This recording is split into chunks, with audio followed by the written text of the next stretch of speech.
millonario dejó a su bebé con su niñera. Lo que vio al regresar lo dejó sin palabras. Hay cosas que no olvidamos, no porque queramos recordarlas, sino porque están tan arraigadas que ni el tiempo, ni el trabajo, ni la distancia pueden sacarlas.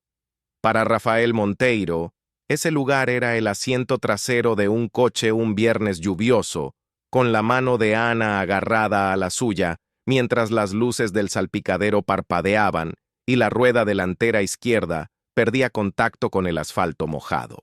Ese fue el momento que lo despertó a las 3 de la mañana. Ese fue el momento que revivió mientras firmaba contratos, mientras conducía por la ciudad, mientras estaba de pie en el pasillo mirando la puerta de la habitación de su hijo, sin poder entrar. Este fue el momento que definió todo en lo que Rafael se había convertido después. Antes del accidente, era un tipo de hombre específico, de esos que la gente describe como exitosos con un tono de admiración, que esconde un poco de envidia, algo de distancia y muy poco conocimiento real sobre quién es la persona del traje. Rafael había construido Monteiro Capital desde cero, tras una herencia que llegó en forma de una empresa en quiebra, una deuda que su padre dejó sin avisar y un nombre que necesitaba reconstruirse desde cero en un mercado que no perdona la debilidad.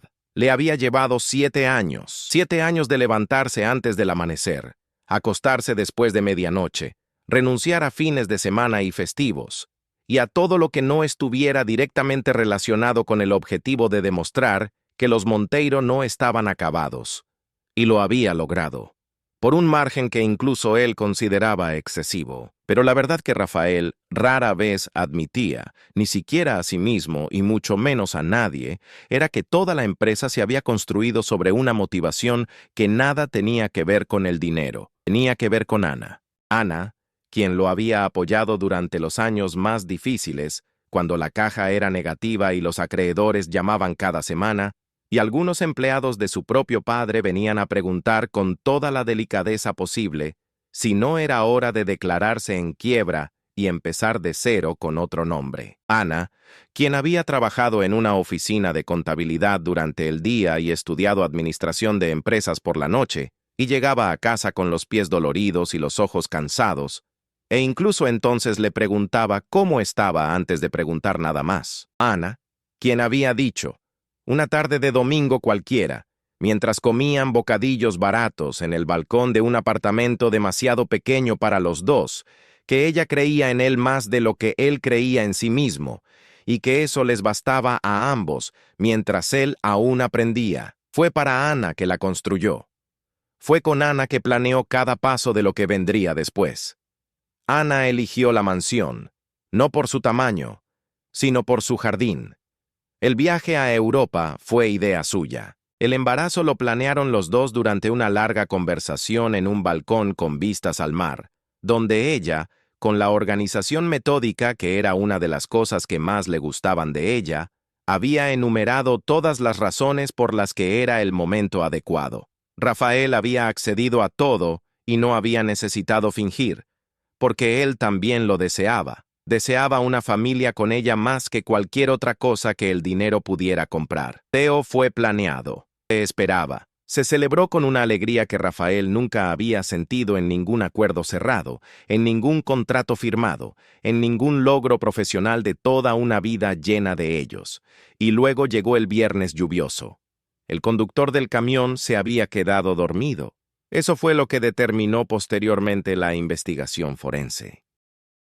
Había dormido unos 40 segundos en una carretera mojada a 90 kilómetros por hora, lo que le bastó para cruzar al carril contrario justo cuando pasaba el coche de Rafael. El impacto fue en el lado del copiloto.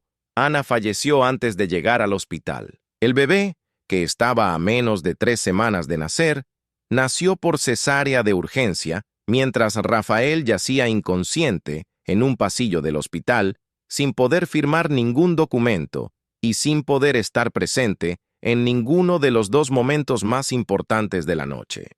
Teo nació un viernes a las 23:14, y su madre no estaba allí para verlo. Rafael despertó al día siguiente. Una enfermera, cuyo nombre nunca recordaba, estaba junto a su cama, y le dijo las palabras con esa delicadeza practicada de quien ya había necesitado decir esas cosas antes, y aún no había encontrado una forma que no le doliera. Rafael escuchó, miró al techo un rato que no pudo medir, y entonces dijo, con una calma que sobresaltó incluso a la enfermera, ¿Dónde está mi hijo? Lo llevaron a la UCI neonatal en silla de ruedas porque aún no podía mantenerse en pie. Teo estaba en una incubadora, pequeño y perfecto, completamente ajeno a la magnitud de lo sucedido. Rafael permaneció de pie fuera del cristal un buen rato. No había llegado al punto de llorar. Simplemente miraba fijamente al hijo que había planeado tener con la mujer que ya no estaba.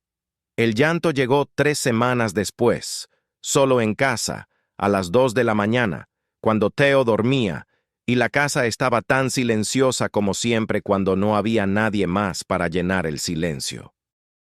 Llegó de golpe, sin previo aviso, mientras pasaba junto a la habitación que había preparado para Ana, con la cuna que habían armado juntos un sábado por la tarde, discutiendo sobre las instrucciones en inglés y riéndose de cada pieza sobrante. Llegó y no se detuvo lo suficiente como para que sintiera, cuando finalmente lo hizo, que había pasado por algo. No superado, nunca superado, pero superado. Fue un comienzo. Durante los primeros meses, la familia llenó la casa. La madre de Rafael se quedó las primeras semanas. Luego llegó la tía de Ana, una mujer menuda y decidida que cuidaba de Teo con una discreta competencia que Rafael apreciaba sin poder expresarla. Luego la hermana de Rafael. Después, una empleada de toda la vida que conocía a la familia desde hacía años. La gente se turnaba con la generosa buena voluntad del inicio del duelo, cuando todos quieren ayudar y aún tienen energía para hacerlo.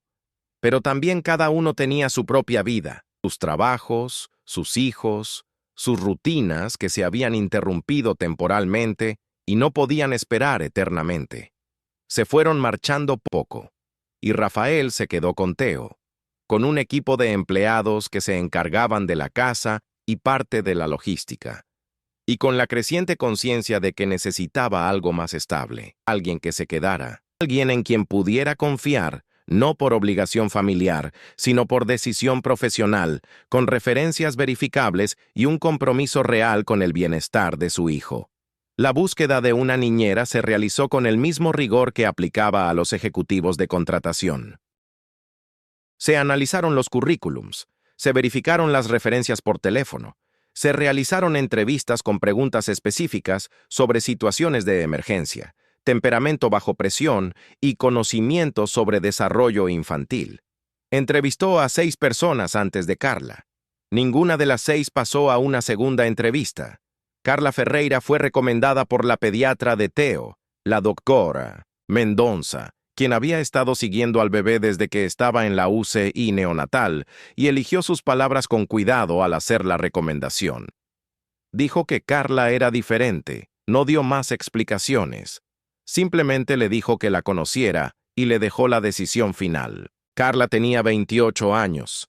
Era licenciada en pedagogía con especialización en desarrollo infantil temprano y tenía una carta de recomendación de 4 páginas, escrita por una familia con la que había trabajado durante 2 años, cuidando a gemelos prematuros con complicaciones respiratorias. La carta era tan detallada y específica que Rafael la leyó 2 veces, buscando cualquier cosa que pareciera exagerada. No encontró nada.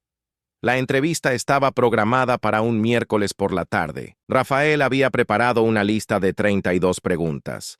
Carla las respondió con una precisión serena que no sonaba ensayada, porque no lo estaba. Parecía alguien que había reflexionado mucho sobre lo que hacía y por qué lo hacía, y que se sentía completamente cómoda explicándolo a cualquiera que quisiera escucharla. Rafael iba por la mitad de la 20ª pregunta, cuando notó que su mirada se había posado en Teo, que estaba en el espacio cerrado al otro lado de la sala. Él dejó de hablar. Carla miraba al bebé con una expresión que Rafael no pudo descifrar al instante. No era la clase de mirada profesional que se usa para evaluar a un niño. Era algo más personal, más profundo. Una atención que parecía surgir de un lugar dentro de ella que existía independientemente de cualquier formación o currículo. Teo, que estaba mirando al techo con la concentración absoluta de un bebé de 4 meses, giró la cabeza hacia Carla como si hubiera sentido su mirada. Rafael no terminó la lista de preguntas. Contrató a Carla al día siguiente. Su llegada a casa fue discreta y eficiente.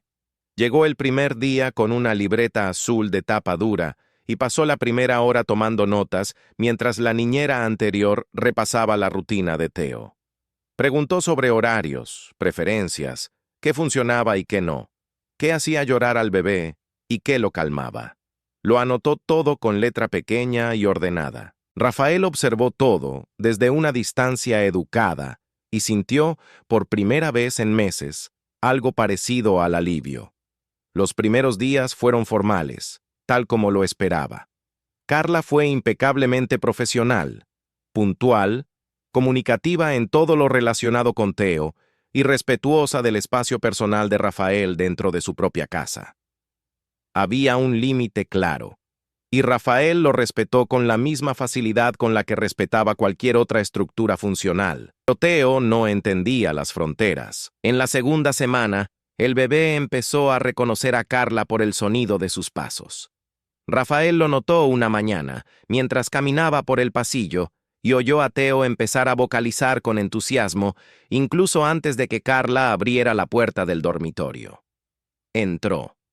Le dio los buenos días con esa voz ligeramente más aguda que se usa con los bebés, y Teo soltó un grito de pura alegría que resonó por el pasillo. Rafael se quedó afuera de la puerta un segundo más de lo necesario. También estaba la canción de cuna. Era algo sin letra, sin melodía fija, que Carla inventaba al instante según el estado de ánimo del bebé. A veces más lenta, a veces más rítmica, con sonidos y pausas que parecían seguir una lógica interna que solo Teo y ella entendían. Rafael escuchaba desde la oficina. A veces yo hacía una pausa en lo que estaba haciendo solo para escuchar. Nunca se lo confesó a nadie. Habría sido difícil explicarlo sin que pareciera algo más grande de lo que él aún no estaba preparado. Pasaron las semanas y la rutina se afianzó, como las buenas rutinas, sin que se notara el proceso, solo el resultado.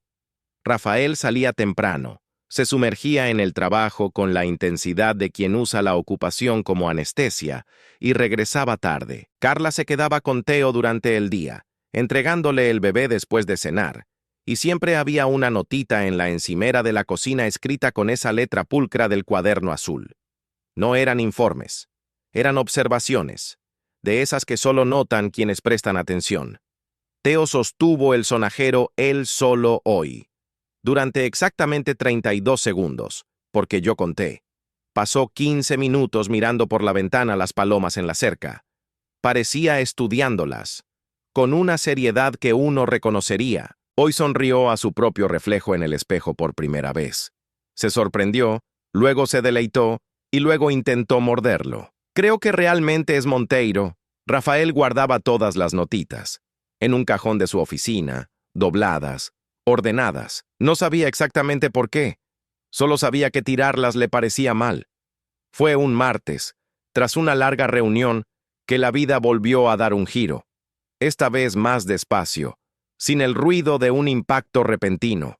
La negociación había durado casi hasta las 10 de la noche. Rafael llegó a casa con la corbata aflojada y la cabeza llena de ese cansancio que no es físico, pero que pesa más que la fatiga física. La casa estaba casi completamente a oscuras.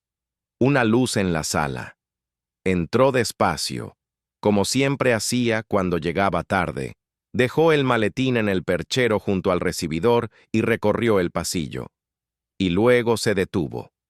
Lo que vio en la habitación en ese momento lo afectó de una forma para la que no estaba preparado. Carla estaba en el sillón de lectura cerca de la ventana, con Teo en su regazo, amamantando.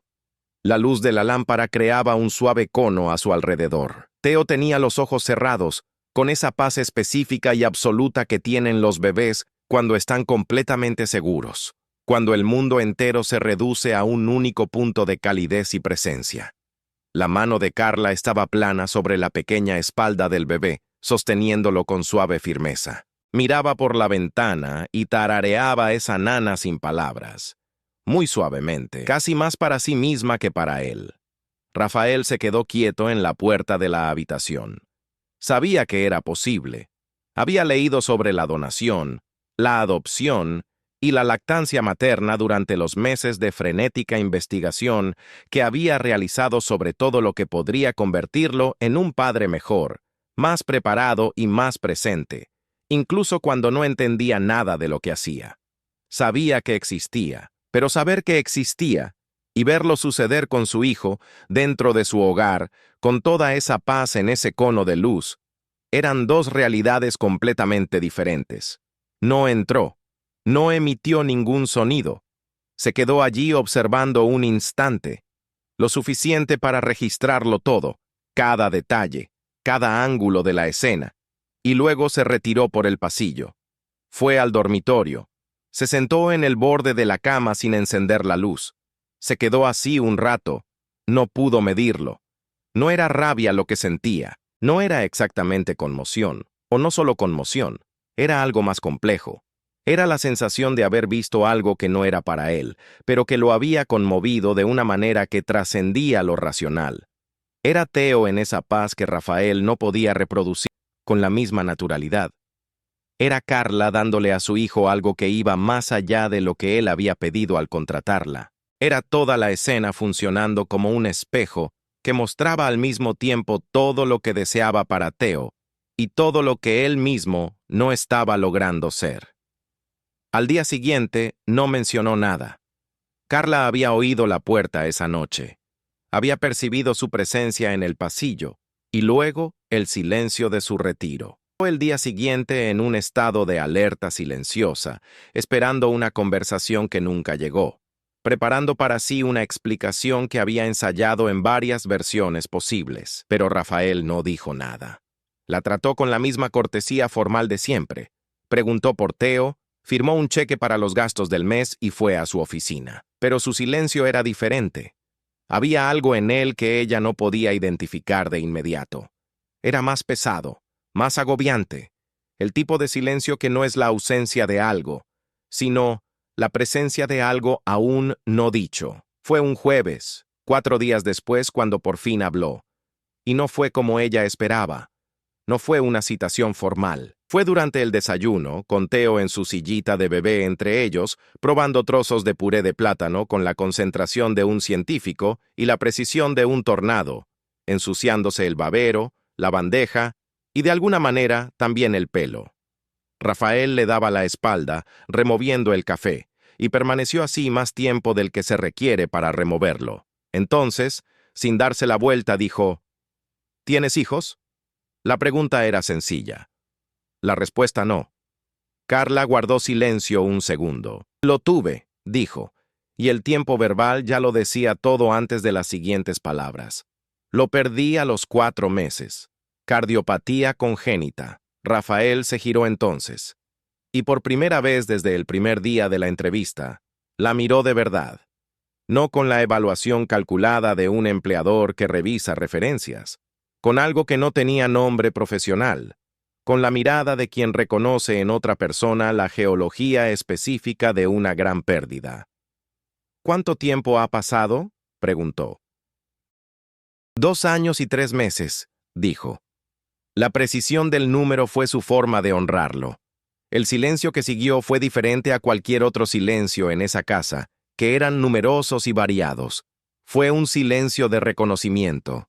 Rafael dijo: «Lo siento», y sonó como lo más sincero que había dicho en meses. Ella dijo: «Yo también», hablando tanto de su pérdida como de la suya propia. Y ambos lo entendieron sin necesidad de explicaciones. Theo arrojó un trozo de plátano al suelo con satisfacción y ambos lo miraron al mismo tiempo. Y había algo en ese gesto compartido que no había estado allí la semana anterior.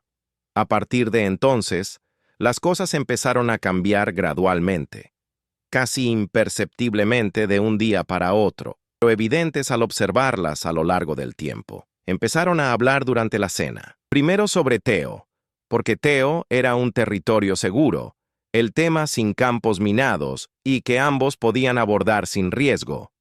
Luego, sobre otras cosas. Rafael habló de cómo había construido la empresa, no la versión que les dio a los inversores, con los hitos, las cifras y la narrativa heroica cuidadosamente editada. La versión real, con los meses en que el flujo de caja apenas cubría la nómina, con el socio que se fue en el peor momento posible, llevándose consigo a 2 clientes importantes, con la noche en que se sentó frente a una hoja de cálculo a las 3 de la mañana y calculó que tenía exactamente 96 días antes de tener que cerrar. Carla lo escuchaba todo, sin interrumpir, sin ofrecer perspectivas no solicitadas. Simplemente escuchaba, con esa atención que él llegó a percibir como una característica suya, no una técnica, sino una verdadera cualidad, la capacidad de estar completamente presente en lo que la otra persona dice sin que la mitad de su atención esté ya formulando una respuesta. Después de una pausa, preguntó, ¿qué te hizo perseverar durante esos 96 días? Pensó antes de responder. Ana creía que podía lograrlo, y en ese momento no estaba preparado para ser la razón de su error. Carla guardó silencio un momento. Luego dijo, «Tenía razón, sí», dijo. «Lo era». Ese sí tenía un peso diferente, el peso de alguien que sabe que quien creyó ya no está aquí para ver el resultado. Carla también empezó a contar su historia, sobre su marido que no había podido quedarse tras la muerte de su hijo. No porque fuera malo, insistía en señalarlo, sino porque cada persona tiene un umbral de dolor diferente, y el suyo había sido alcanzado y superado, y no había encontrado otra salida que irse. Sobre los meses que pasó en el apartamento rodeada de las cosas del bebé, sin poder tocar ni llevárselas.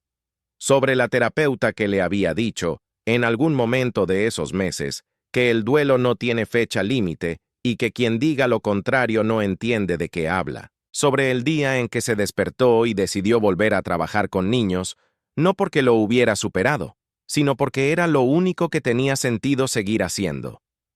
¿Por qué específicamente niños?, preguntó Rafael. Después de todo esto, ¿por qué no algo más?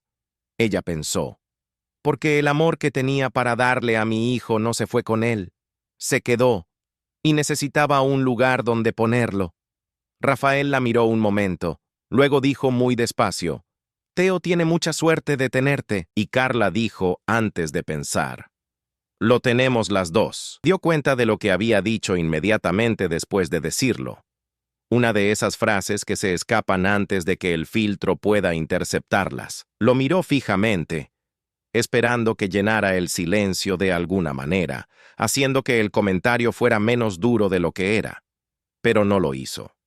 Simplemente la miró con una expresión que ella aún no podía descifrar del todo. Ella fue a su habitación esa noche, con la frase todavía resonando en su mente. Teo dio sus primeros pasos un sábado por la tarde. Rafael estaba en casa, lo cual era inusual porque no había estado en casa durante toda la tarde del sábado desde que llegó Carla. Ella había dicho, unas semanas antes, con esa particular combinación de dulzura y firmeza que la caracterizaba, que Teo necesitaba a su padre.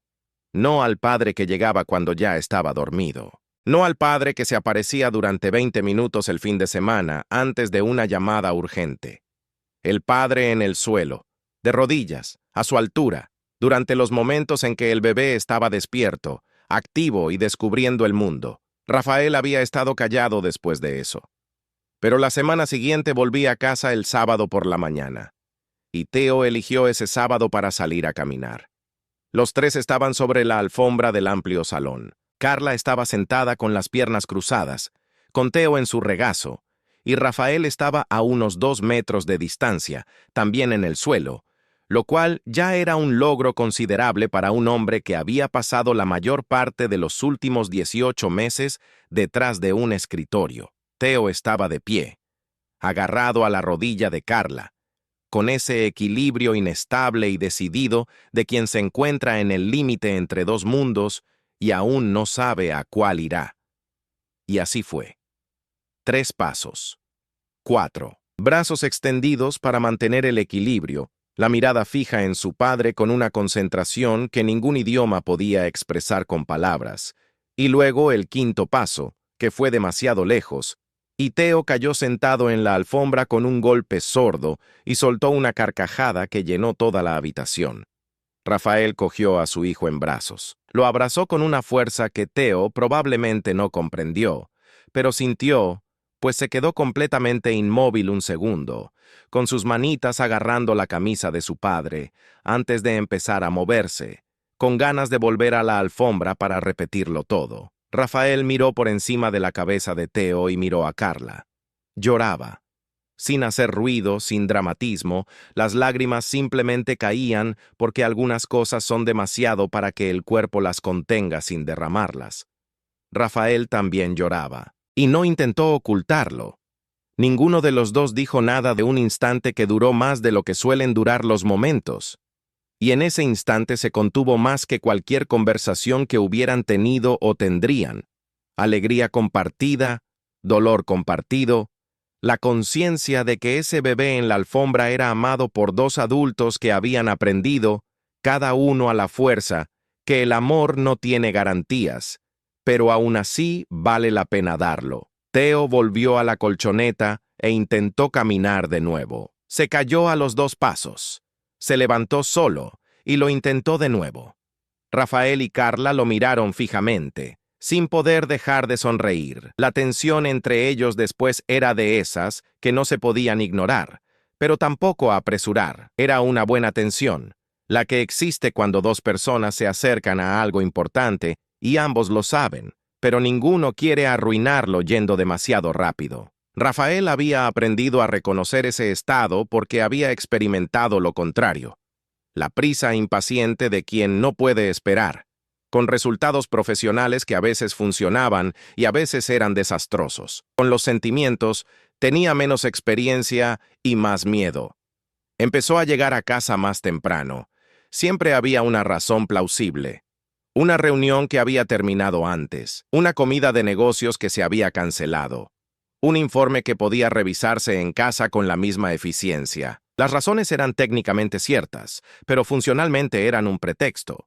Y Rafael lo sabía, e imaginaba que Carla también lo sabía, y había cierta honestidad en esta complicidad tácita de fingir que las razones eran lo que parecían ser. Empezó a participar en el baño de Teo, y en la cena, y en la hora del cuento, que Carla había establecido como parte de la rutina nocturna del bebé, y que consistía en leer un libro de páginas gruesas con grandes ilustraciones, mientras Teo, sentado en su regazo, escuchaba el ritmo de su voz sin entender aún las palabras, pero claramente disfrutando del sonido. Rafael se sentaba a su lado y leía en voz alta a petición de Carla, quien había dicho que la voz del padre era importante, que los bebés distinguen las voces y que la familiaridad del sonido del padre a la hora de dormir crea un ancla de seguridad. Había investigado para comprobar si era cierto.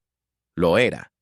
Y empezó a leer toda la noche. La lluvia fue la culpable, o el mérito, según se mire, de lo que sucedió después. Fue uno de esos chaparrones que llegan de repente al final de la tarde sin previo aviso, con una intensidad que convierte las aceras en ríos y hace que los paraguas de la gente sean insuficientes para el volumen de agua.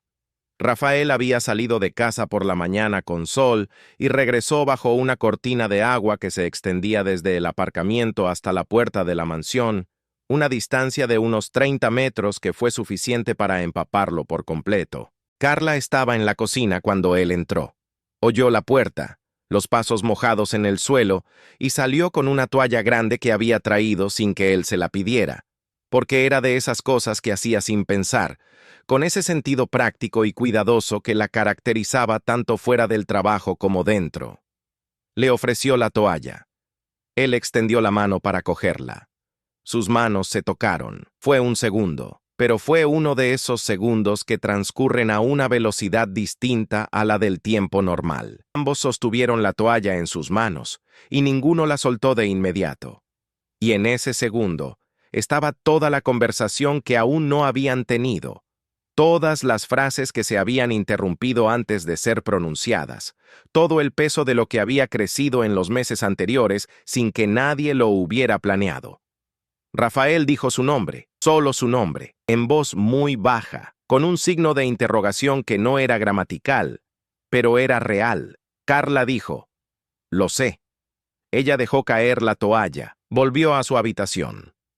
Él se quedó en la sala un buen rato con la toalla en la mano, mientras la lluvia seguía afuera de la ventana. Ninguno de los dos durmió bien esa noche. A la mañana siguiente, Rafael se despertó más temprano de lo habitual. Preparó café, algo que rara vez hacía porque la cocina había sido territorio de Carla durante meses. Cuando ella bajó, el café estaba listo y él estaba sentado a la mesa con una expresión que no le había visto antes. No era la frialdad de un ejecutivo, no era la tristeza contenida de un viudo, era la expresión de un hombre que había pasado la noche hablando consigo mismo y había llegado a un punto que aún no sabía cómo expresar. «Necesito ser honesto contigo», dijo.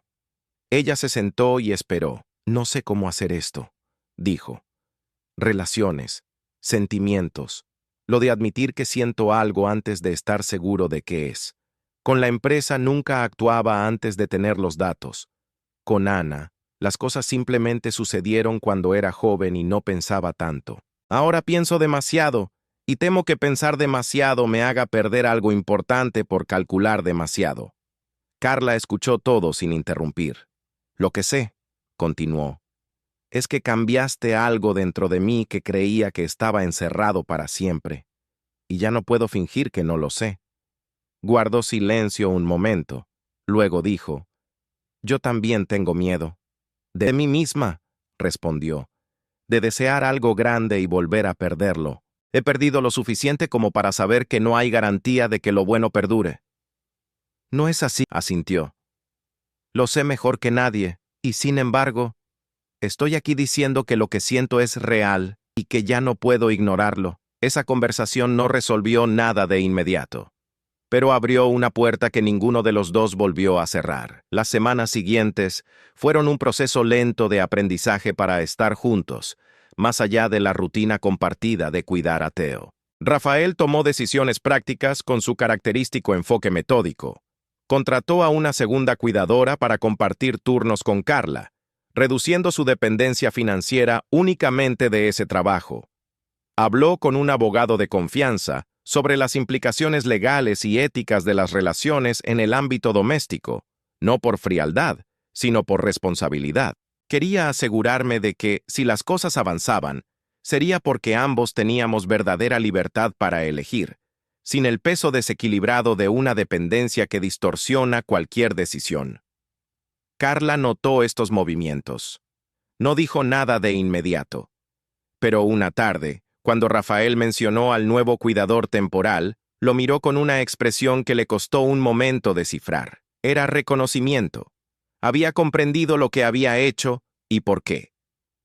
«Pensaste en todo», dijo. «Es mi problema», respondió. «No hay problema», dijo. «Es una de las cosas que me gustan de ti». Era la primera vez que usaba esa palabra con respecto a él. «Me gusta».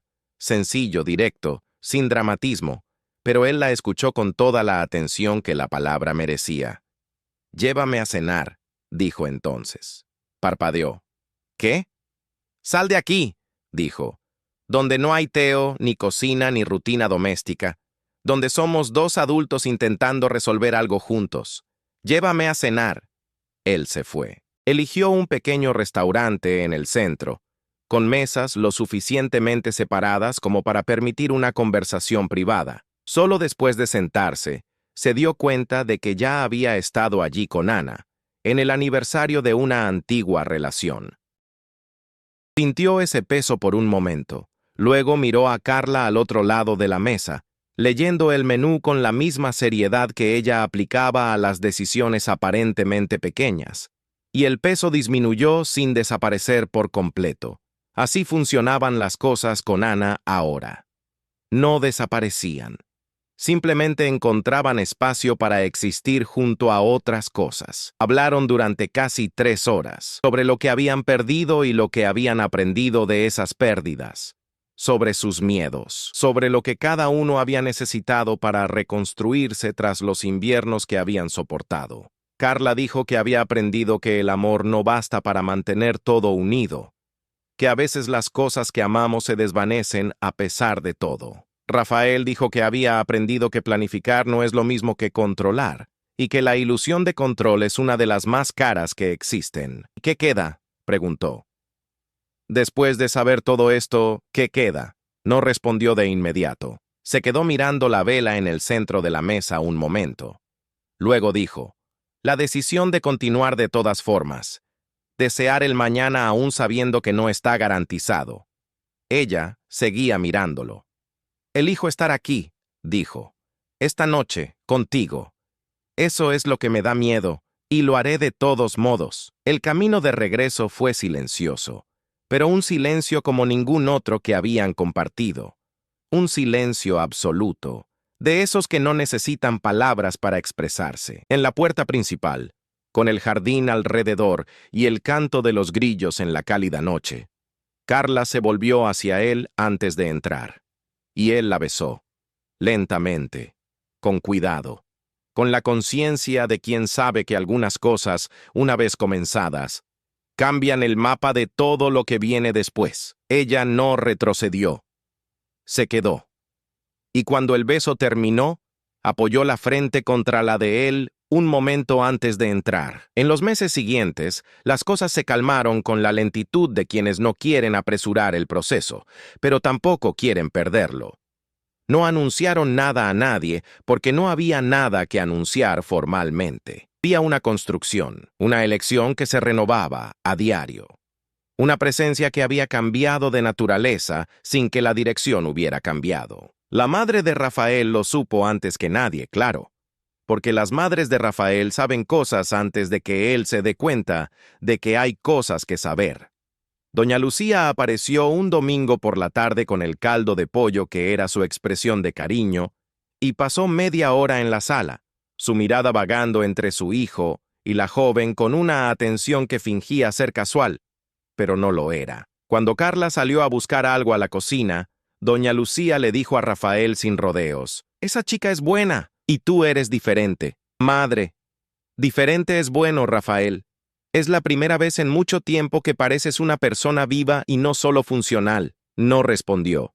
Pero cuando Carla regresó, la forma en que la vio entrar con la mirada bastó para que doña Lucia supiera todo lo que necesitaba saber. Y la discreta sonrisa que se dedicó mientras tomaba su café era la típica sonrisa que se da cuando se tiene razón desde el principio y se tiene la paciencia de esperar la confirmación. Teo cumplió 1 año. La fiesta fue pequeña. Familiares cercanos, algunos amigos, el jardín decorado con detalles sencillos que Carla había elegido con ese gusto infalible por los detalles.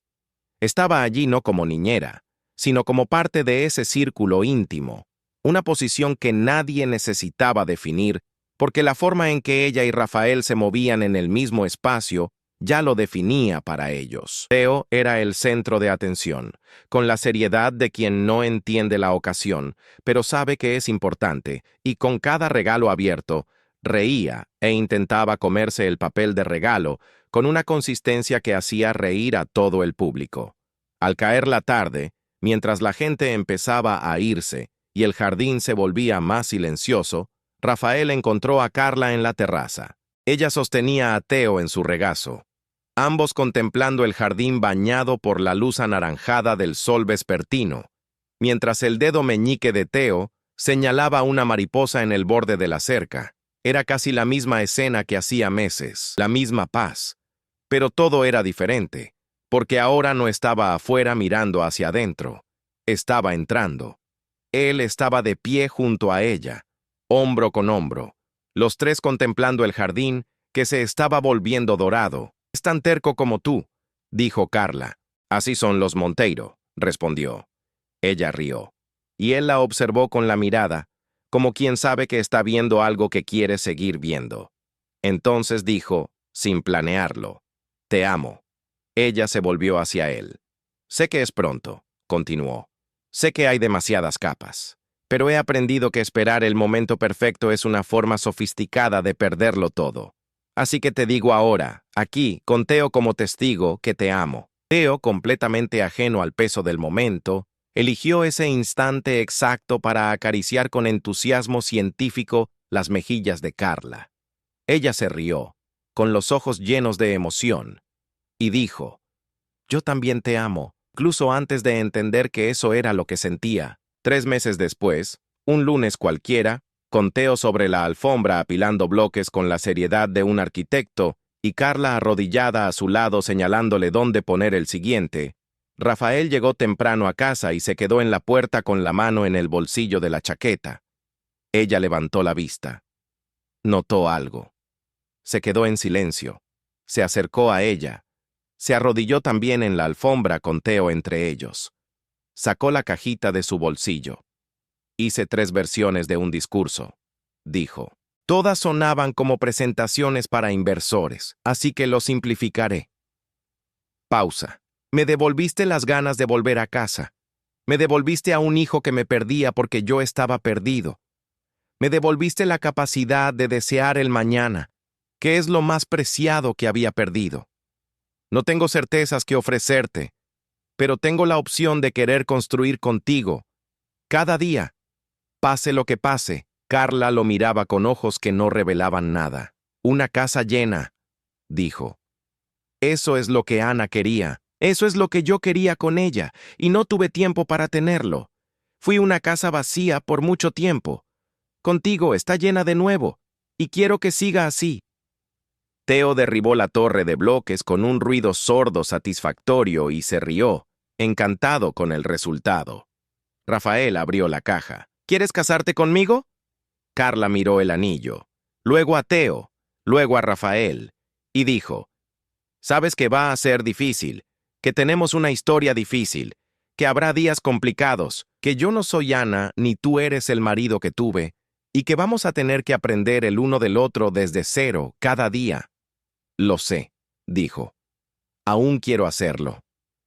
«Entonces sí», dijo ella. «Con todo lo dicho, sí». Theo le entregó un bloc de notas amarillo. Se lo ofreció con la absoluta generosidad de quien aún no domina el lenguaje de las palabras, pero sí el de los gestos, lo cual a veces es más honesto. Ella recogió el bloque. Abrazó al niño, y por encima de la cabeza de Theo, su mirada se cruzó con la de Rafael. 6 meses después, se casaron un sábado en un jardín lleno de flores que Carla había elegido, porque tenía opiniones sobre las flores y muchas otras cosas. Y Rafael había aprendido que esto no era un desafío, sino una de las mejores partes de amarla. La ceremonia fue íntima, tal como ambos deseaban, con las personas que realmente importaban y ninguno de los que acudieron por obligación social. Theo era el portador de los anillos. Caminó por el pasillo con una almohada de anillos, con la solemnidad y el vaivén de alguien de 17 meses, sumamente orgulloso de sí mismo. Dejó caer los anillos a la mitad. Se detuvo. Miró al público. Rió entre dientes y continuó caminando sin los anillos, como si ese hubiera sido el plan desde el principio. Todos rieron juntos. Rafael estaba en el altar improvisado al fondo del jardín, y cuando Carla apareció al principio del pasillo florido, la miró fijamente todo el tiempo que tardó en llegar hasta él, sin apartar la mirada, con la misma atención que había aprendido a tener para las cosas que realmente importaban. Cuando ella estuvo a su lado, él dijo suavemente, antes de que el pastor comenzara, «Gracias por quedarse». Ella le estrechó la mano.